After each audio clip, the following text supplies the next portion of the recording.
మందుబాబులకు AP ప్రభుత్వం good news చెప్పింది. New year సందర్భంగా మద్యం అమ్మకాల సమయాన్ని పెంచుతూ ఎక్సైజ్ శాఖ నిర్ణయం తీసుకుంది. ఇవాళ రేపు మద్యం షాపులు, బార్లు, క్లబ్లు, ఈవెంట్లకి రాత్రి 1 గంట వరకు అనుమతినిచ్చింది. మామూలుగా ప్రతిరోజు రాత్రి 10 గంటల వరకు మద్యం అమ్మకాలను అనుమతి ఉంటుంది.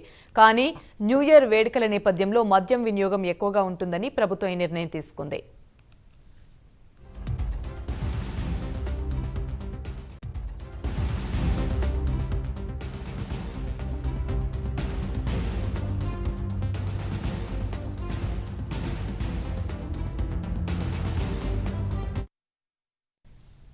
ఇక ఇదే అంశానికి సంబంధించి మరిన్ని వివరాలు మా ప్రతినిధి శ్రీనివాస్ అందిస్తారు. శ్రీనివాస్,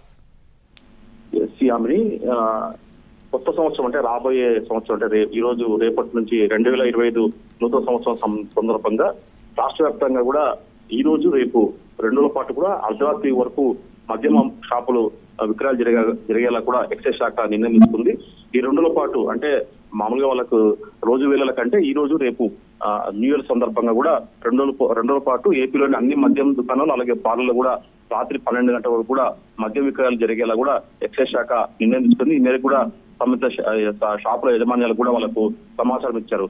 అయితే రాష్ట్ర వ్యాప్తంగా చూసుకుంటే ఇప్పటికే అంటే గత అక్టోబర్ 16 నుంచి కూడా రాష్ట్రంలో కొత్తగా ఎక్సైజ్ పాలసీ అమల్లోకి వచ్చింది. ఈ నేపథ్యంలో దాదాపు ఇప్పటికీ ఎక్సైజ్ పాలసీ వచ్చి 75 రోజులు కావస్తుంది. ఈ 75 రోజులు కూడా రాష్ట్ర వ్యాప్తంగా దాదాపు 6,300 కోట్ల మద్య విక్రయాలు ఇప్పటిదాకా కొనసాగినట్లు కూడా ఎక్సైజ్ శాఖ చెప్తుంది. ఈ 2 రోజుల్లో కూడా అంటే ఈ రోజు రేపు కూడా రాష్ట్ర వ్యాప్తంగా మద్యం దుకాణాలు అర్ధరాత్రికి తెరుచుకోవడంతో కొత్త సంవత్సరం వేడుకల సందర్భంగా మద్యం విక్రయాలు కూడా జోరుగా ఉంటాయని చెప్పేసి కూడా ఎక్సైజ్ శాఖ లెక్కలు వేస్తుంది. మరోవైపు చూసుకుంటే ఈ రోజు రేపు కొత్త సంవత్సరం సందర్భంగా ఎలాంటి ఘటనలు జరగకుండా కూడా ఇప్పటికే రాష్ట్ర వ్యాప్తంగా పోలీసులు కూడా వివిధ ఆంక్షలు ఏర్పాటు చేశారు. ప్రధానంగా చూసుకుంటే రాజధాని ప్రాంతమైన విజయవాడ కూడా ఇక్కడ పోలీసులు కూడా మొత్తం పెద్ద ఎత్తున కూడా వాళ్ళు ట్రాఫిక్ ఆంక్షలు వేశారు. అయితే బందరు, ఏలూరు అలాగే బెంచ్ సర్కిల్, కనకదుర్గ ఫ్లైఓవర్లపై కూడా ట్రాఫిక్ ఆంక్షలు విధించారు.